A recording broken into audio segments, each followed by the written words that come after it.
Rather odd to be meeting like this and me talking to you down a camera, but we will give it a go.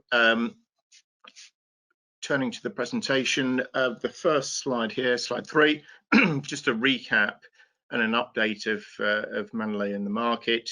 So Manolete is by far the leader in its specialist and exclusive market of UK insolvency litigation.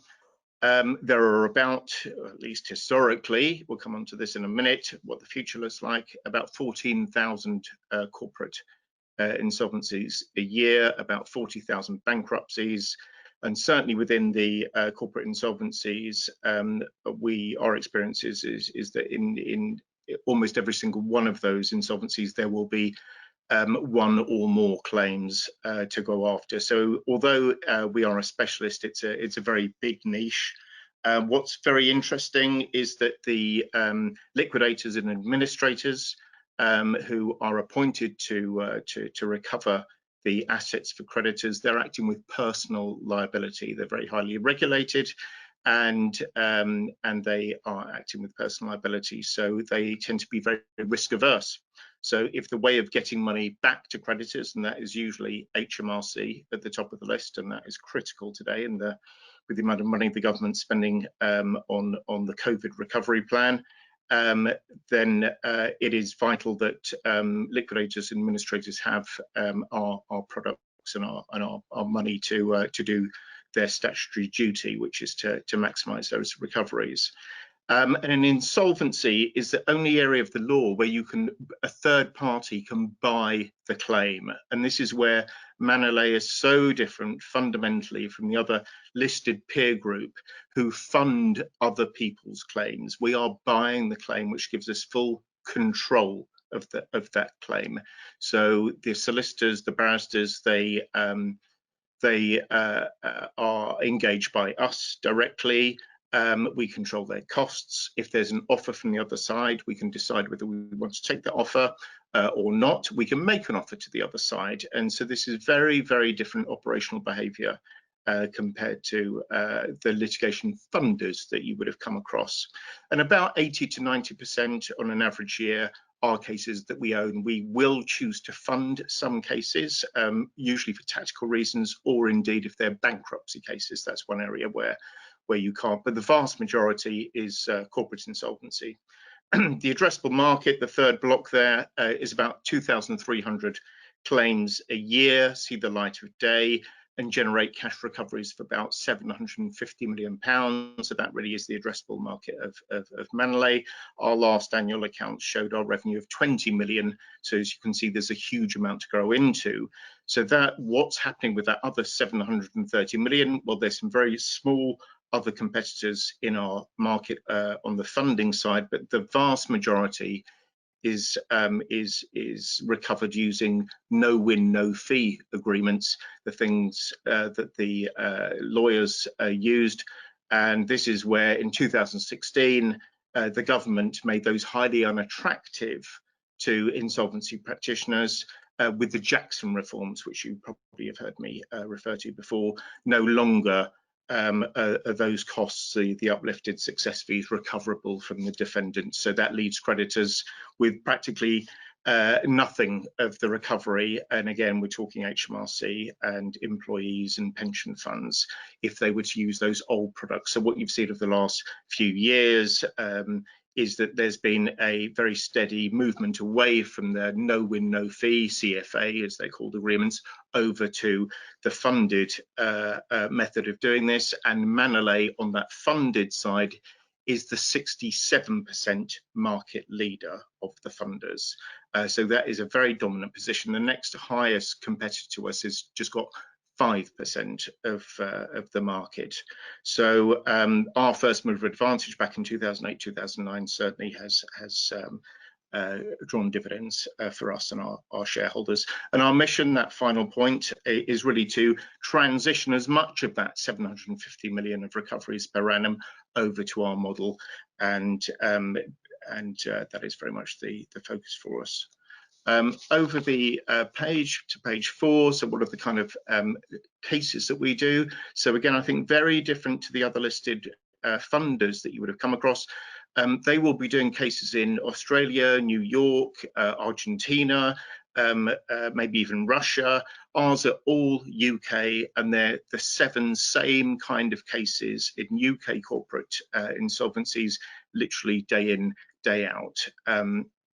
So as I said, the liquidators and administrators, their main duty is to recover assets for creditors. Clearly the company's bust, so there usually is no money there.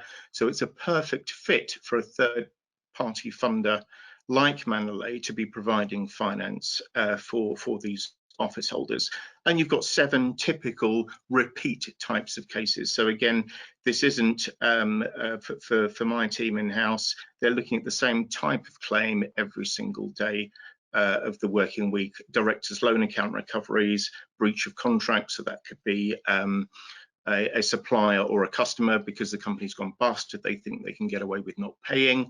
Well, that's still a debt to the company for the benefit of the creditors, so we can buy those claims. Directors have got an awful lot of statutory duties under the Companies Act as well as the Insolvency Act. Again, we can buy those claims.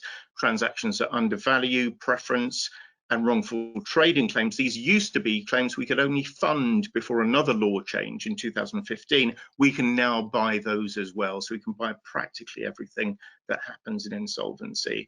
As I say, they're the repeat type of cases. So it's very easy and quick for us to decide with the huge experience we've gathered over the years, which one of these cases we want to accept.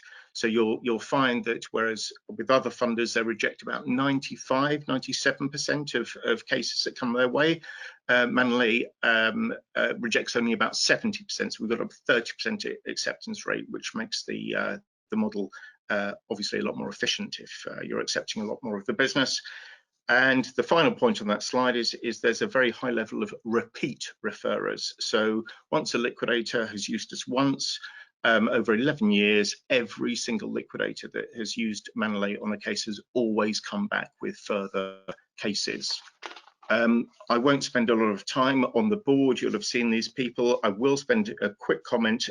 The in-house legal team has trebled since our IPO in end of 2018 to 14, and that now gives us an on-the-ground presence in Scotland, in the northeast, in the east of England, around Cambridge.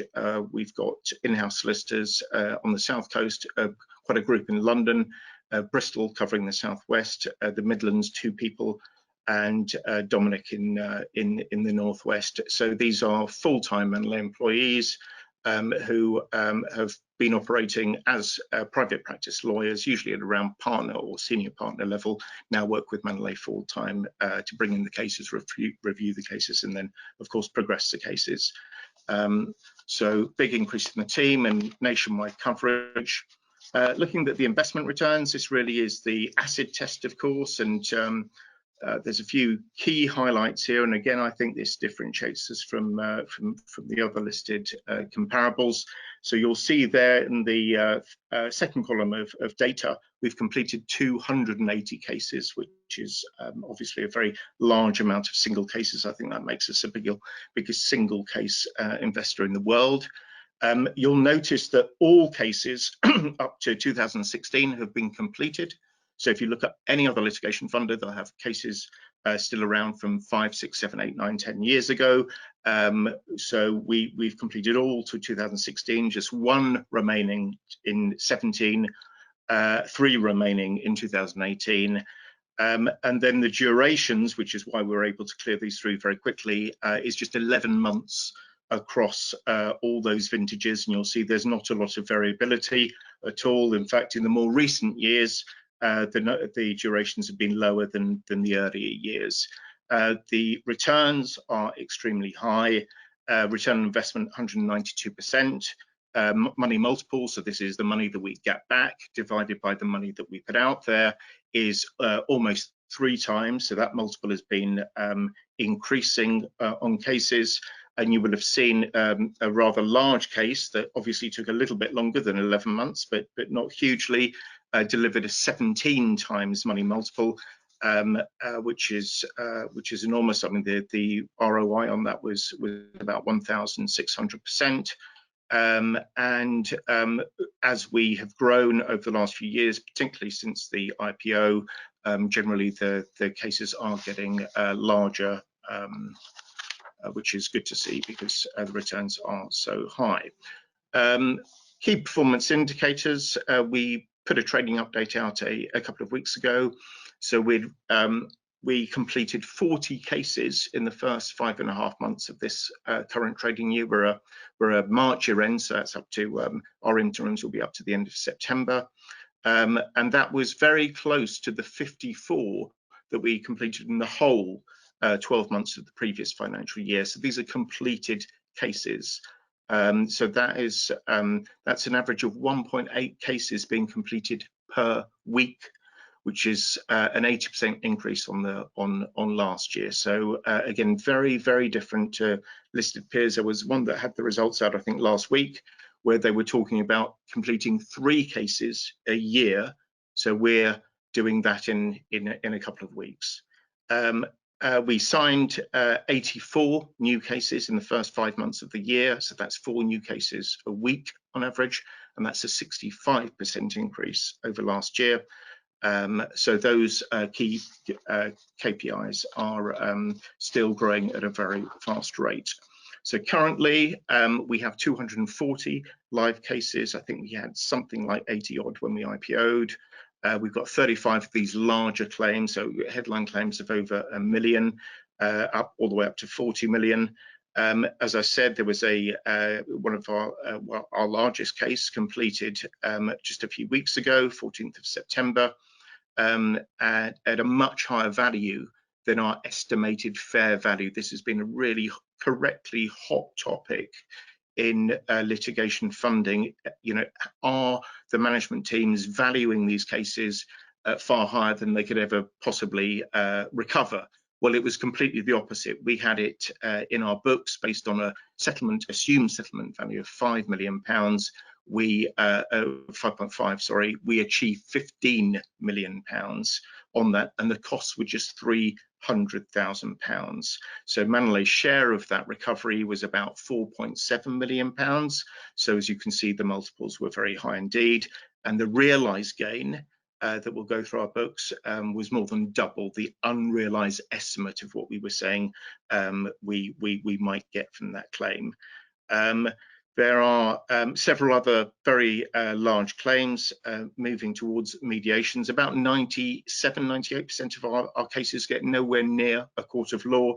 Almost all of them are settled by mediation. They call it alternative dispute resolution. And that keeps the costs down and delivers the money quickly back to the creditors, of course. And we've got about 32 small, medium and large cases that are on the brink of settlements in the not too distant future. I thought a few final quick words before I take questions on the insolvency market, because obviously COVID has led to some very dramatic movements in the market. Now, what I would say is that when you read UK insolvency statistics, they have very little immediate relevance to Manolete. So at the moment, with the government's furlough scheme, the bounce back loans, HMRC being very hands-off, allowing companies to delay VAT payments. So at the moment, the liquidations are at very, very low levels.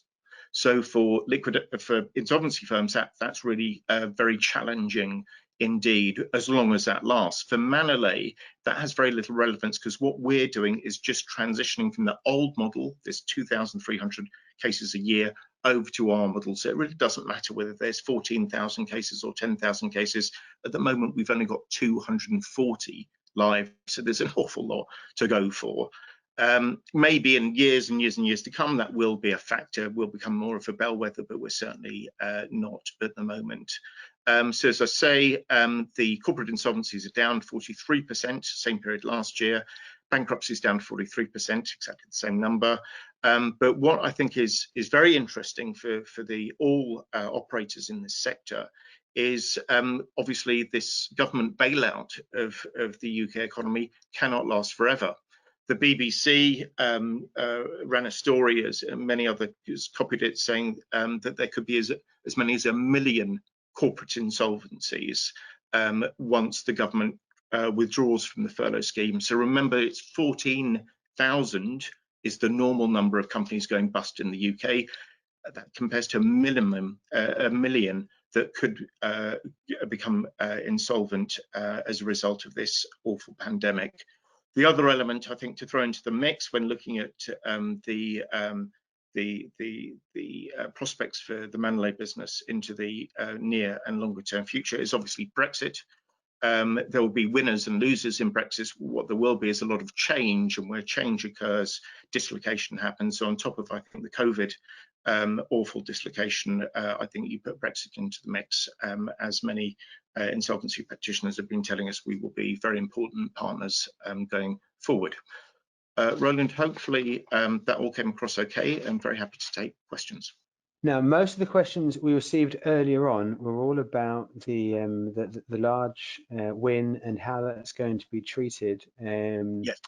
Let me just try and get the kind of the key gist of it. If I don't quite get that right for you, please do send in the question again. But how are you going to be treating it in your in the vintage table? And does that sort of arrangement kind of change the kind of the pitch of Manolete somewhat? Right, okay, let me just deal with that. So what I said, I'm trying to find the right, yes. So on this slide here, you'll see the third bullet point. So obviously this was materially higher than we were saying, but what we will do with this case, and we're looking at this with the auditors as we speak at the moment, we will discount, because it's over 10 years, we get our cost back very quickly on this. We then get 55% of the first slice of the gain, as we put in the press release, comes to Manolete, so we get our money back rather quicker than anyone else. But then the creditors, particularly HMRC, were very keen to keep Manolete economically engaged over the 10-year period, because they know that if there were to be any nonsense by these counterparties, that it's much easier for us to take enforcement action than them. So we're not expecting that to be needed, but we work incredibly closely with HMRC. That's a relationship that has been built up over many, many years, and hard won and hard developed, of course, as I'm sure you can imagine. So what we will be doing is taking a net present value on that claim. And that'll be a very conservative percentage. We've discussed it with a couple of our shareholders that we can see that. And then, of course, we will take a view. We take a general provision against all our debtor book, so that will apply as well. So it'll be fairly heavily marked down from the actual nominal pound notes that were in the settlement agreement. So hopefully that answers it as clearly as I can do at this stage, because of course we're just waiting for those final numbers from auditors, and that'll all become very clear in November next month when we have those final numbers. Okay, and again, a lot of questions around the same topic, and I hope I'm going to pick one of them which kind of encapsulates the whole thing. I've been an admirer and an investor in the Manolete business model for some time. It's good to hear the progress being made. Why does Stephen think the share price has been going in the wrong direction in recent weeks? And that same sort of thing asked in many different guises. Yeah, no, sure, and a very fair question. So I think let's just put this into perspective first of all. We IPO'd in difficult market conditions in Q4 of 2018 at 175 pence per share.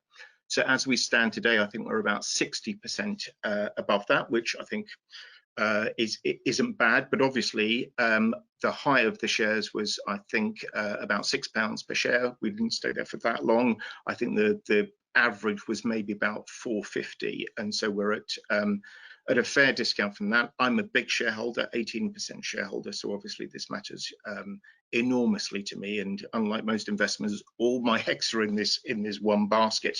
So why is that the case? Well, I think everyone saw this, and I'll be very polite. Of course, this announcement by Share Profits, who did a rather ill-conceived paper on us. I hope everyone carefully read the response that we gave to that, which I thought did a good and open and transparent job on answering those questions. And I think that only happened, around, when was it, July this year, if memory serves. And I think that, given the travails that Burford had with Muddy Waters, I think that will have put the fear of God, understandably, for some shareholders with Manolete. Just judge us by our numbers and our results. Judge us by our response to that as well. And hopefully you'll be convinced. If you're not, that's absolutely fine, of course. Okay, changing the subject. Do the salaried lawyers have any interest in recoveries or some sort of bonus arrangement linked to recoveries? Do our in-house lawyers? Yes. Yeah. Not directly into their pay package, but they wouldn't last very long at Manolete if they were responsible for pushing forward cases to the investment committee that ended up in wins, in inverted commas, but we didn't recover. It's all about getting the cash in, of course. Now, when you look at our accounts, we have a fantastic track record of recovering the cash on our realized cases. Why? And that's for very good reason. And I mentioned the enforcement, that HMRC are very keen on that big case to have by their side if ever needed.